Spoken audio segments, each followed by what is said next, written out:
भला जब हम मर गए और मिट्टी और हड्डियां हो गए तो क्या फिर उठाए जाएंगे?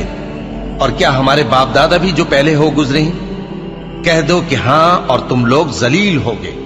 बस वो तो एक जोर की आवाज होगी और ये उसी वक्त देखने लगेंगे और कहेंगे हाय कमबख्ती हमारी, यही जजा का दिन है।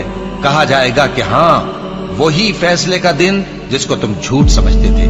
फरिश्तों को हुक्म होगा जो लोग जुल्म करते थे उनको और उनके हम जिन्सों को और जिनको वो पूजा करते थे सबको जमा कर लो, यानी जिनको अल्लाह के सिवा पूजा करते थे, फिर उनको जहन्नम के रास्ते पर चला दो और उनको ठहराए रखो कि उनसे कुछ पूछना है। तुमको क्या हुआ कि एक दूसरे की मदद नहीं करते? असल बात यह है कि आज ये लोग अपनी गलती तस्लीम कर रहे हैं और वो एक दूसरे की तरफ रुख करके सवाल और जवाब करेंगे। पैरोकार अपने पेशवाओं से कहेंगे कि तुम ही हमारे पास दाईं तरफ से आते थे।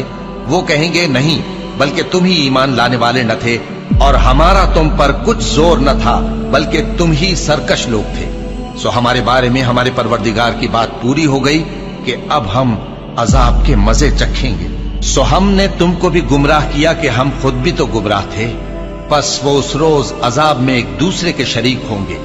हम गुनाहगारों के साथ ऐसा ही किया करते हैं।